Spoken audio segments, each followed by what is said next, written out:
Hello everyone and welcome to our project proposal presentation for Hoops for Hope. Our team comprised of myself, Samantha Oda, my teammates David Adams, Eric Weller, and Jeff Juzma.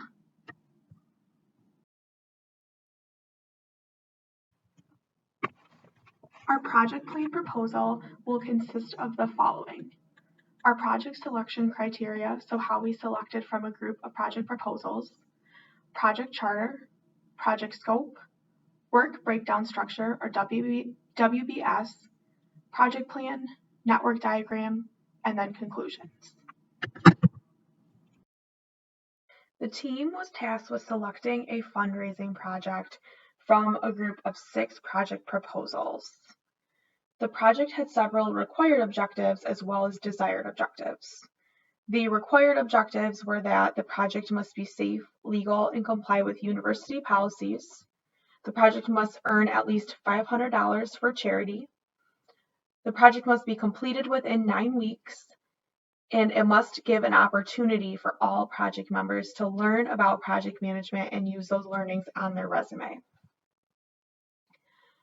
A project matrix was used to score the potential projects based on their ability to meet all of the objectives. It was found that projects 2 and 6 do not comply with university policies, so those were out of contention. Project 3 did not have sufficient earning potential for charity, so that was out of contention as well. And Project 4 did not have the potential for project members to learn about project management. Overall, Project 1 scored the highest and was selected as our project.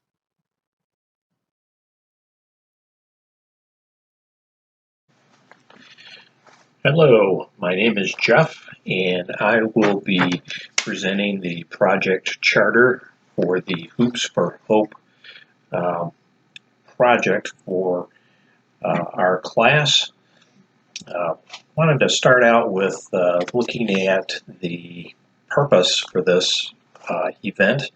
This project is going to be to organize a Hoops for Hope 3-on-3 basketball tournament to raise money for the Down Syndrome Association. This project will also support local businesses by providing those winning teams with gifts donated by those businesses locally. The project purpose is to expose our students to project management, raise awareness and money to support the Down Syndrome Association. The project will be a 3-on-3 format basketball tournament to raise money for the association with a $40 entry fee per team participating. Teams will be divided into 3 brackets, co-ed male and female. T-shirts will be sold. Also, an additional $10 to people that attend the event. Winning teams will be awarded the baskets and prizes donated by our local businesses. Tournament will be held here on the Cornerstone campus at the Recreation Center. We are looking for our project and product requirements to be 3 teams from each category at a minimum, and to sell at least 30 of these t-shirts to receive enough donations to recoup our seed money. Our goal in the end is to raise $500 for the Down Syndrome Association and also provide awareness to this organization by using local media to cover this event. Our criteria for this is to have an event that is safe, compliant, and adheres to all the university policies. Looking to raise a minimum of $500. The event is to be planned and completed within 9 weeks, and our event must provide a resume-worthy project management experience to our team members. Our initial risks that we labeled were the cost of the liability insurance, um, the interest level for participation, as well as interest from the local business community. We have other potential barriers such as delivery of our shirts, whether they get there on time, and whether we can gather enough volunteers to be able to staff our event accordingly. And our last initial risk is making sure that we have enough participants to meet our costs and be able to raise our money. In a summary, we again are looking for a 12-team minimum, selling enough T-shirts, and raising $500 to give back to the Down Syndrome Association. We are also launching with $250 of seed money that will be returned after the event is finished. And our team members are all contributing equally to this project to make sure that it is a good experience for all of those involved. I appreciate you listening to our presentation today, and we'll look forward to talking to you all soon. Statement. So first of all, the stakeholders for our project, the basketball tournament that we're going to run for this charity, the project stakeholders are identified as the project managers, which is myself, Eric Weller, and then the other team members, Samantha, David, and Jeff. But not only that, another person with a vested interest in the success of this project is our instructor, Gary Kuiper. So he's a stakeholder. Cornerstone University is a stakeholder. The Down Syndrome Association is a stakeholder. That's the charity that this event is going to raise funds for. And not only that, but there's local businesses and donors that are underwriting a lot of the costs of this tournament. They're stakeholders. The local TV station and the producer of that TV station, who's going to be in charge of coverage for this event, he's a stakeholder. And then there's some event participants, obviously, that are also stakeholders. And those are just the people that really have a vested interest in the success of the tournament. So moving on, just talking about some objectives and purposes of this project. The purpose of this is to organize a Hoops for Hope 3-on-3 basketball tournament to raise money for the Down Syndrome Association. The project is not only going to just raise money for the Down Syndrome Association, but we're going to also support some local businesses by providing the winning teams with gift baskets from local businesses and restaurants, etc.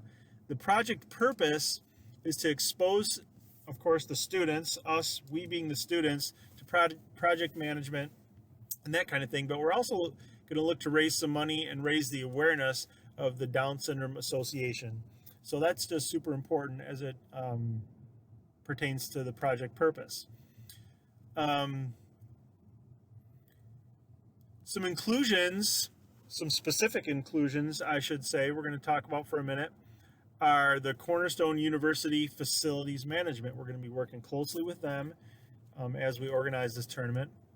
Of course, some other inclusions are the local area business and television stations, WCSG Radio, also the Down Syndrome Association representative, and we need to make sure that we communicate and work closely with these folks.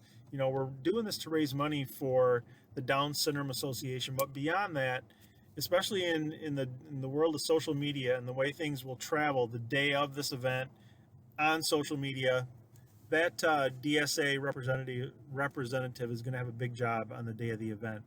But then we're working closely with a t-shirt company. We're going to get all the sponsors on the t-shirt and give one of those to every person that participates in the event. But then also an inclusion is we're going to have to list all the products, applications, systems, organizations, areas, etc. that are directly or indirectly affected by and are included in this project. We're going to have to establish some boundaries in what is specifically included in the project. Next, I'd like to talk about some specific exclusions for this project. It's important to identify identify the things that will not happen in any given project. Number one, we won't be selling raffle tickets to raise additional funds. There's not going to be various t-shirt sizes purchased and sold. We're really going to have to stick to one size fits all kind of style. And then spectator ticket sales. We're not going to sell tickets. It's going to be a free event for spectators, but they will have an opportunity to donate. So those are the specific exclusions. The deliverables are, we're going to have to choose a date. Obviously, it's going to have to be satisfy the 9-week requirement. So we're going to make sure that happens. We're going to review university policies. We're going to develop project team roles and responsibilities. We're going to advertise and establish teams and deadlines.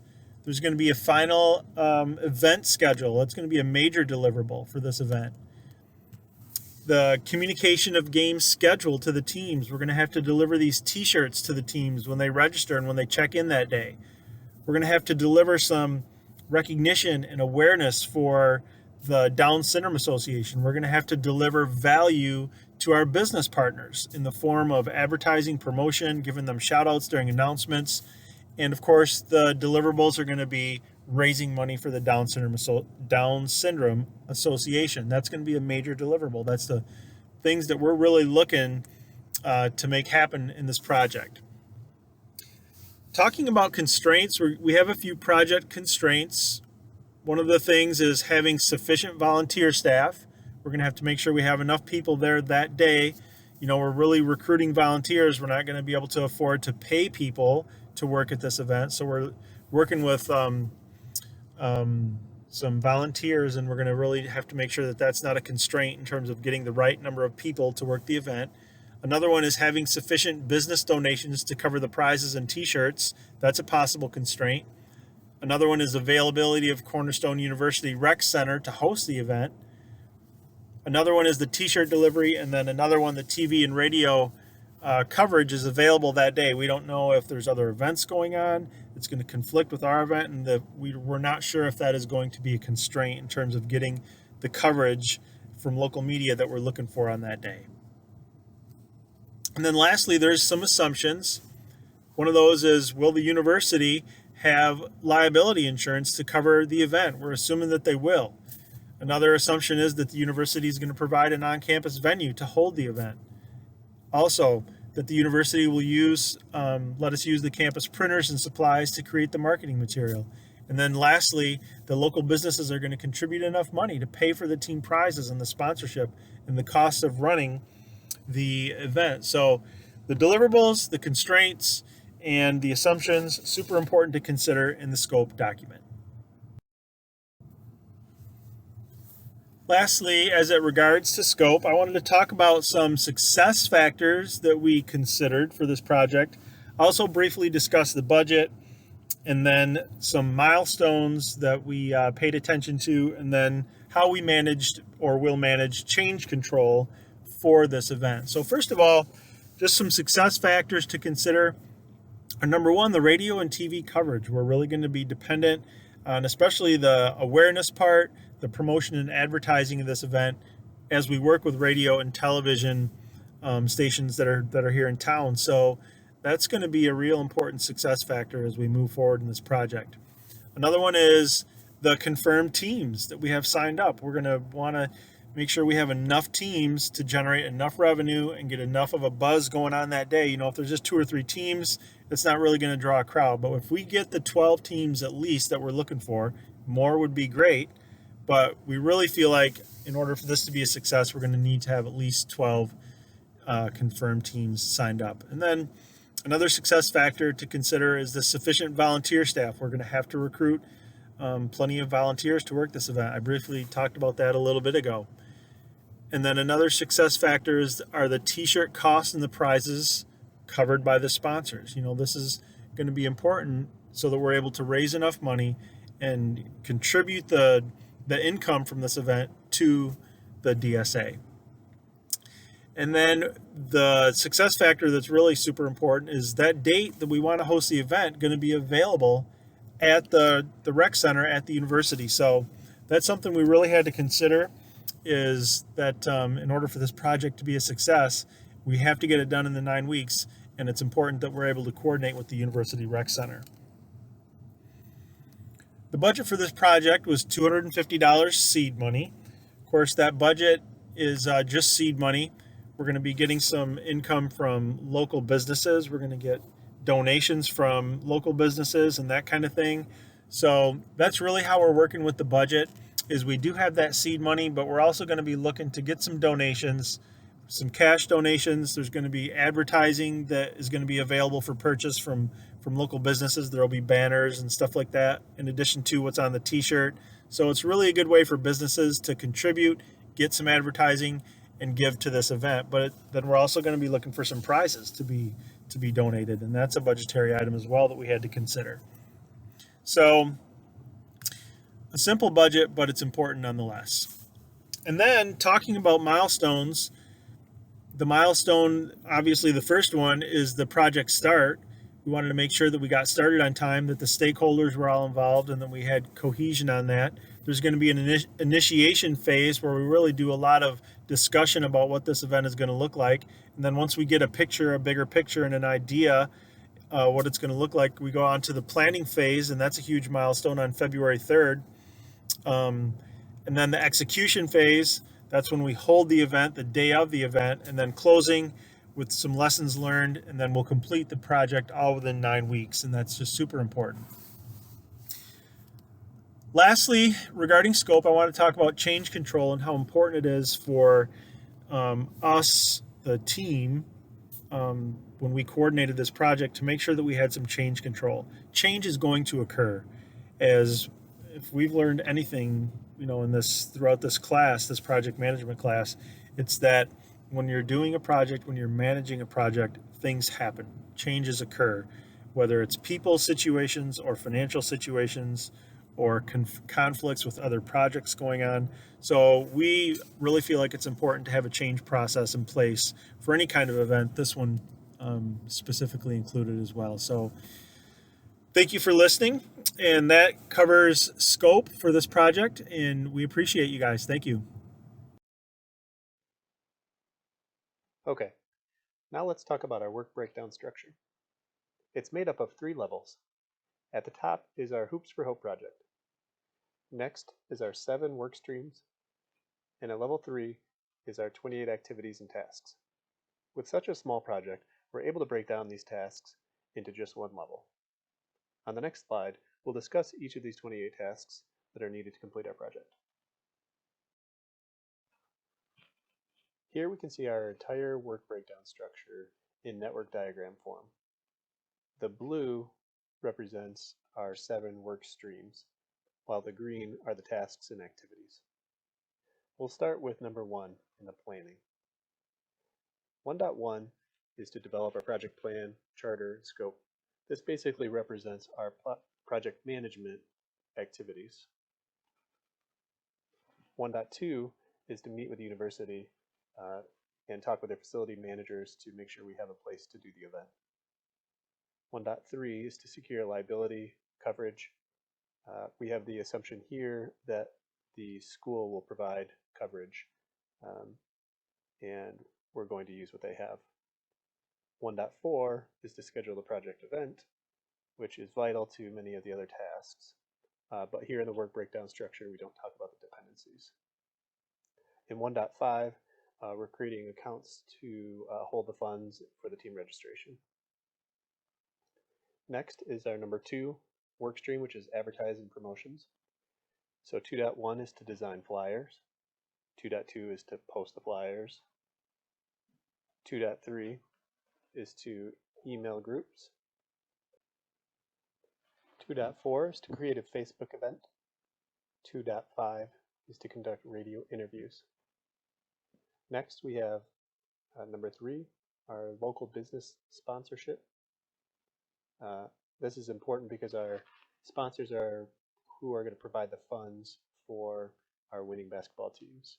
So 3.1 is to contact local businesses. 3.2 is to visit businesses and follow up with them. And 3.3 is to generate contacts. Our next work stream is all about t-shirts. And so we've got to design them in 4.1, obtain quotes for them in 4.2, and then finally order them in 4.3. In our work stream number 5, we have awareness. And again, the entire project here, Hoops for Hope, is to raise awareness for the Down Syndrome Association. And so we're going to do that with 5.1 by contacting our local TV stations, trying to get interviews and spread awareness, and the same with 5.2 to contact our local radio stations. Next up is our event coordination work stream, number 6. And these are all of the tasks and activities for the actual event, for the day of, and scheduling and things of the actual event. So 6.1 is to create a team registration deadline. 6.2 is to schedule the games. 6.3 is to recruit volunteers, to do refereeing and working the stands and things like that. 6.4 is to organize our awareness brochure table. Again, going back to raising awareness for the Down Syndrome Association. 6.5 is the day of event for check-ins. 6.6 is opening announcements and prayers. And 6.7 is the day of scoring and bracket board. Finally, we have the project closeout work stream, number 7, where we're going to gather participant surveys and calculate the lessons learned from the project and from the event in 7.2, and finally closing out the project in 7.3. A project plan and network diagram were developed using Microsoft Project. To start, we used all the tasks from the WBS and listed them in Project. We then estimated the duration of all the events, and we used dependencies for the tasks by setting predecessors. This helped us link the tasks and figure out what the start and finish dates would be for each task. Key dates were then populated based on a project start date of January 20th. From there, the ideal event date was set to be March 6th, and the project closure would be March 13th. The total project time was estimated at 40 days or 8 weeks, which is within the project requirement of 9 weeks. It also gives us an extra week for flexibility if the event date needs to be changed or there are potential delays in our critical path activities. The schedule was developed based on a couple assumptions. The first assumption is that work weeks are 5 days and that all staff is unpaid and working as a volunteer. Key resources were also included in the project plan, and they include the project team members, t-shirts needed for sale at the event to raise money, and startup funds of $250.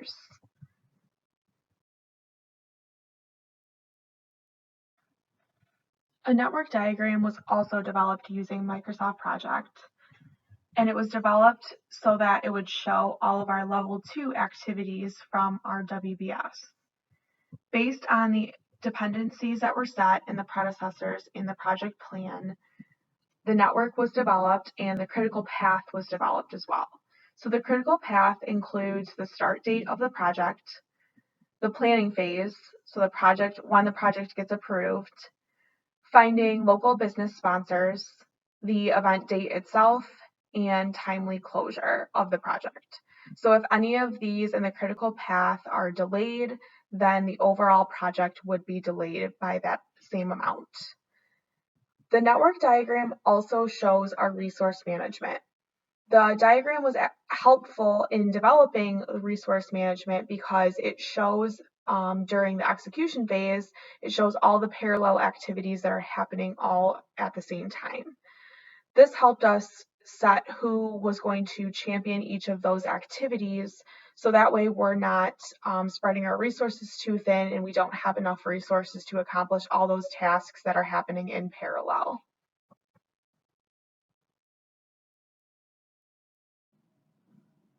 In conclusion, our project plan presentation included the following deliverables: our project charter, project scope, our WBS, project plan, and network diagram. In conclusion, all of our project plan deliverables support the project objective, which is to raise money and awareness for Down Syndrome Association and to provide valuable project management experience for all team members. We hope you enjoyed our presentation. Thank you for listening. If you have any questions, feel free to comment. Thank you.